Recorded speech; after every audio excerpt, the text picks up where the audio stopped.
Hello everyone, कैसे हो आप सब। I hope you all are good. So आज हम ऑप्टिक्स का नया लेक्चर स्टार्ट करने जा रहे हैं। आज के लेक्चर में हम बात करने वाले हैं लेटरल डिस्प्लेसमेंट की, है ना।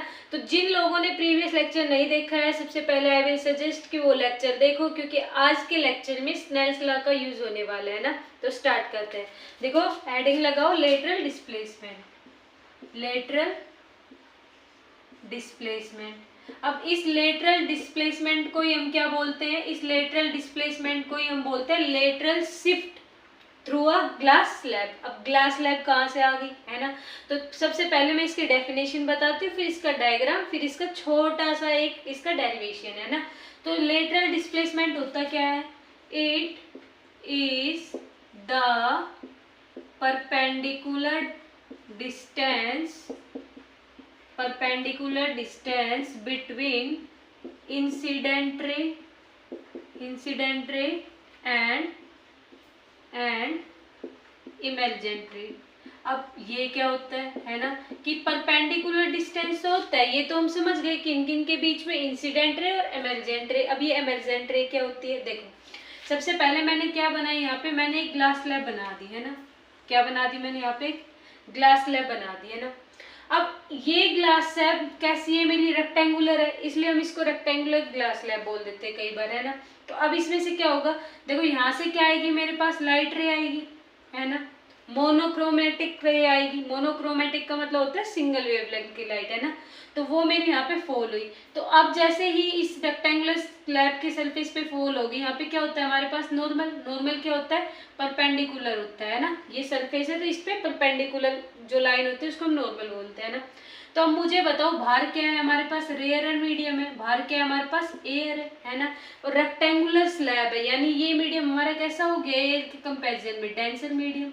कैसा मीडियम हो गया हमारे पास? Denser medium. Rare medium, denser medium क्या होता है? आई हैव ऑलरेडी टोल्ड, है ना।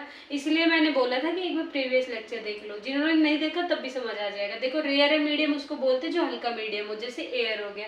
डेंसर मतलब जिसका रिफ्रैक्टिव इंडेक्स ज्यादा हो। रिफ्रैक्टिव इंडेक्स क्या होता है? रिफ्रैक्टिव इंडेक्स वो क्वांटिटी होती है जो हमें बताती है कि स्पीड ऑफ लाइट, है ना, वो किसी भी मीडियम में एयर के कंपैरिजन में कितनी कम हो जाएगी। देखो स्पीड ऑफ लाइट एयर में मैक्सिमम होगी, लेकिन जैसे ही किसी मीडियम में जाएगी तो कितना टाइम्स कम हुई एयर का, है ना। तो वो हमें कौन बताता है? रिफ्रैक्टिव इंडेक्स बताता है। तो डेंसर मीडियम में हमारा जो रिफ्रैक्टिव इंडेक्स म्यू है वो क्या हो जाता है? ज्यादा होता है ना, as compare to rare medium, है ना। तो ये जो हमारी लाइट है इंसिडेंट रे, ये किसकी तरफ बैंड हो जाएगी? देखो ये हमारी नॉर्मल की तरफ बैंड हो जाएगी, है ना। नॉर्मल की तरफ बैंड हो जाएगी। ये सारी बातें मैं बता चुकी हूँ। ये किसकी तरफ बैंड होगी? मेरी नॉर्मल की तरफ बैंड होगी। जाना कैसे चाहिए था इसको? देखो जाना तो ऐसे स्ट्रेट चाहिए था, है ना, ऐसे इसको स्ट्रेट जाना चाहिए था, लेकिन ये क्या हो गई? नॉर्मल की तरफ क्या हो गई? बैंड हो गई। अब जैसे ही इस सरफेस पे आई, यहाँ पे भी मेरे पास क्या होगा? नॉर्मल होगा, है ना। क्या होगा मेरे पास? यहाँ पे भी नॉर्मल होगा।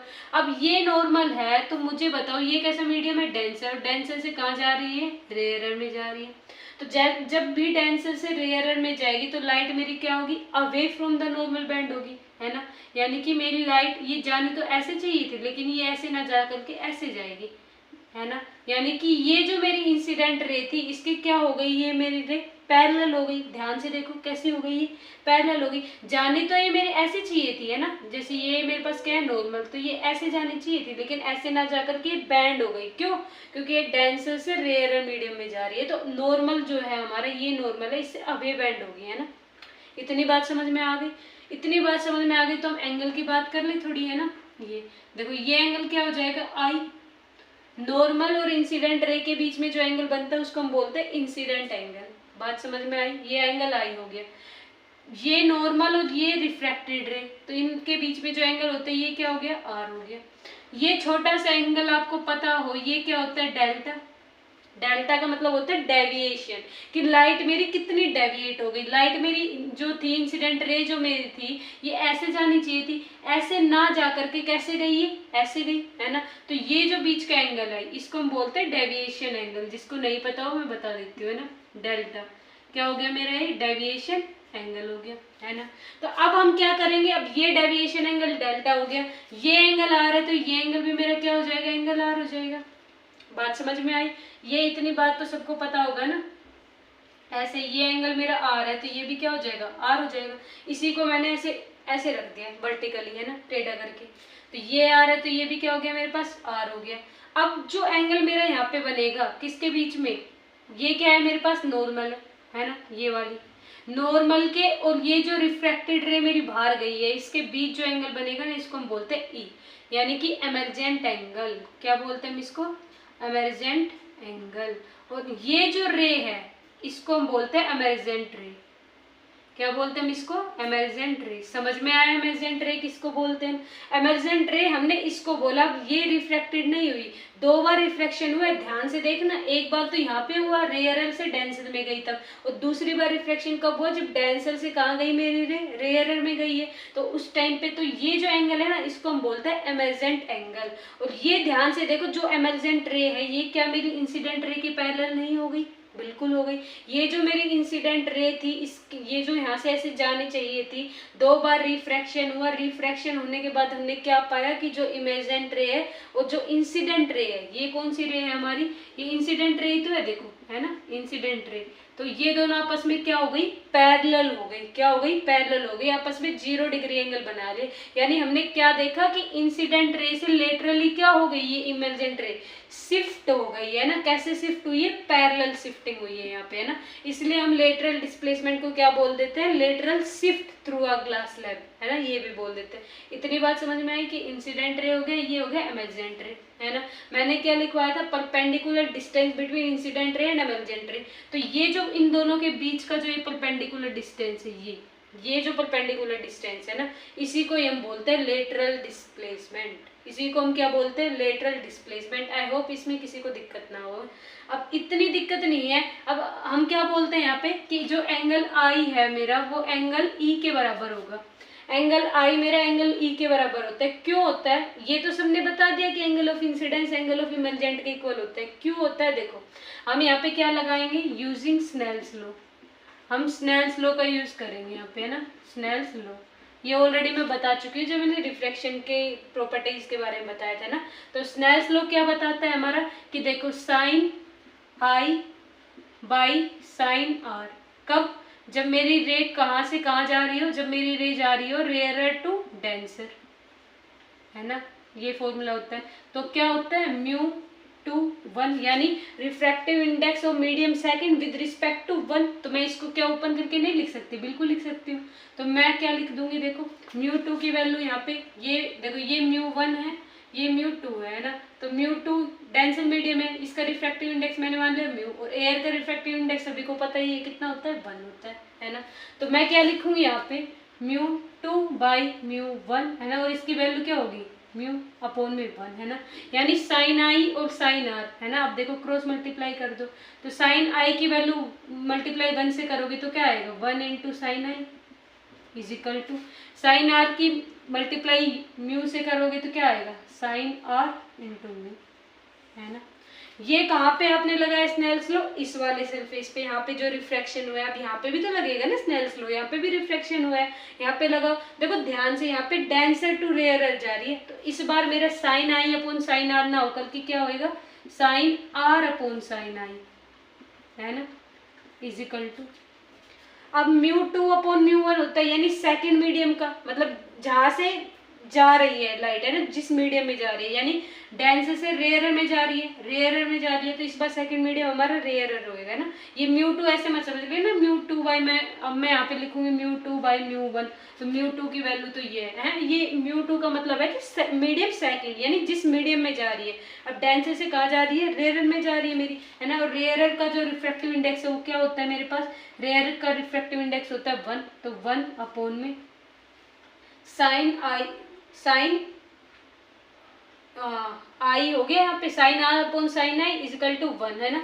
ये इतनी बात समझ में आई। म्यू 2 की वैल्यू है, ये कितनी है, म्यू है, यहाँ पे वैल्यू कर दो म्यू, है ना।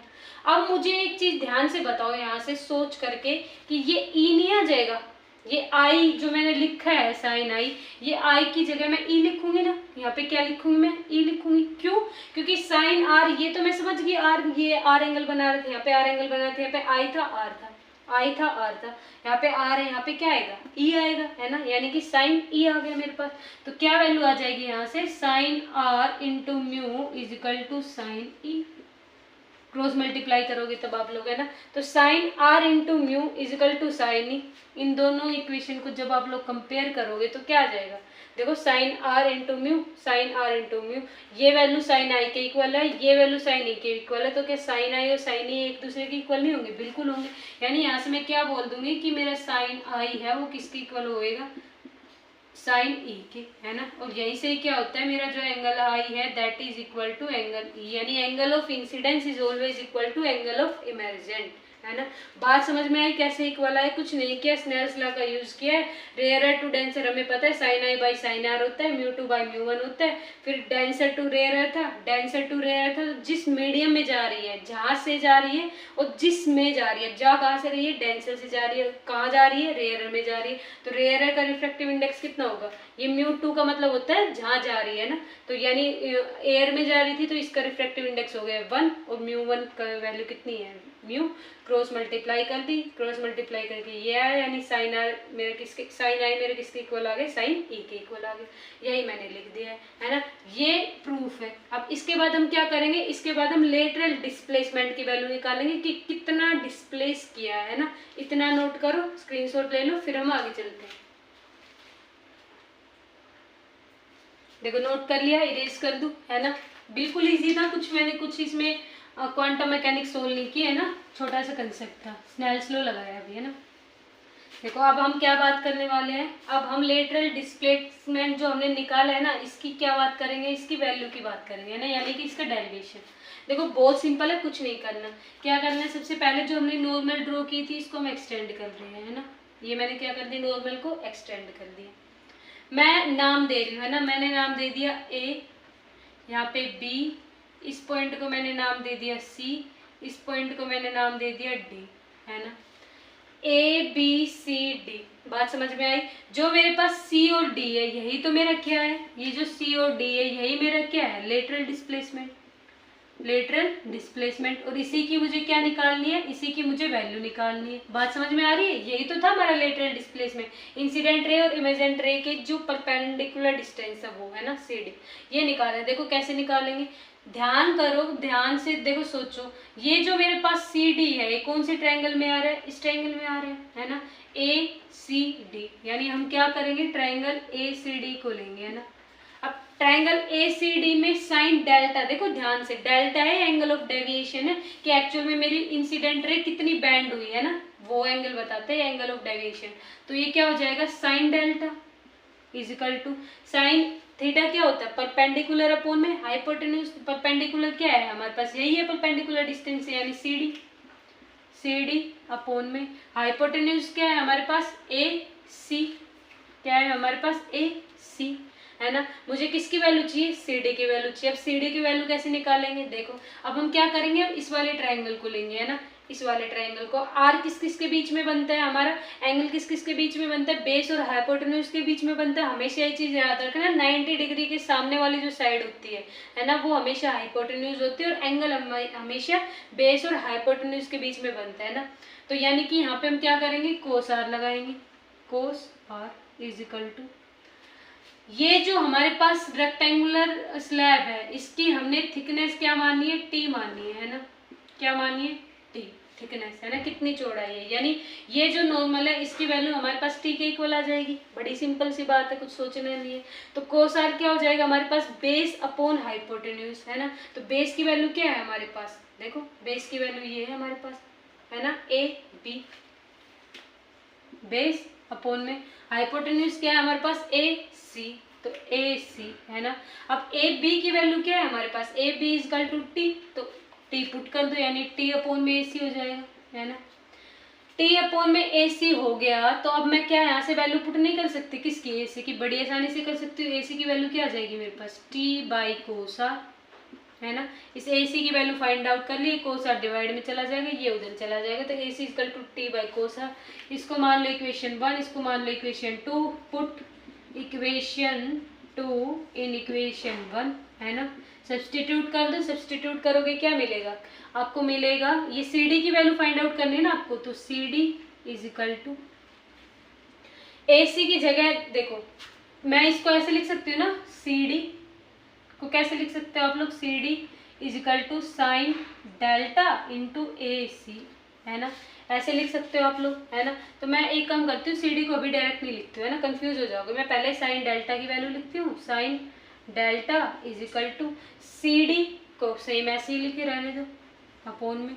ए सी की वैल्यू क्या है, ए सी की वैल्यू है टी बाई कोस आर, यानी कि टी और कोस आर डिवाइड में लिखोगे कहाँ चला जाएगा, ऊपर चला जाएगा, कोस आर आ गया।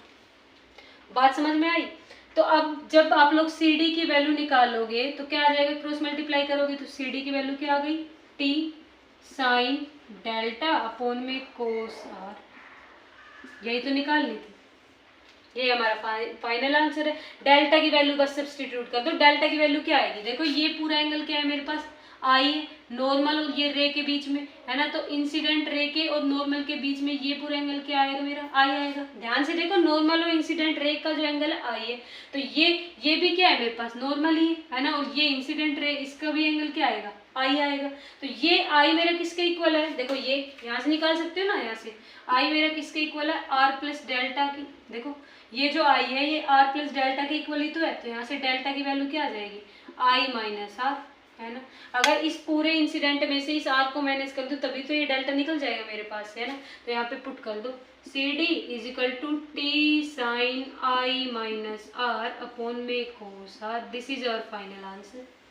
This is the value of lateral displacement, यानी कि the perpendicular distance between incident ray and emergent ray. तो यही हमें क्या निकालना था, लेटरल डिस्प्लेसमेंट, यानी कि lateral shift through a glass slab, है ना। कैसे शिफ्ट हो रहा है, पैरेलल शिफ्टिंग हो रही है ना। बात समझ में आई। छोटा सा डेरिवेशन था, कुछ इसमें हमने टफ काम नहीं किया है, तो आई होप आप सभी को समझ आ गया होगा।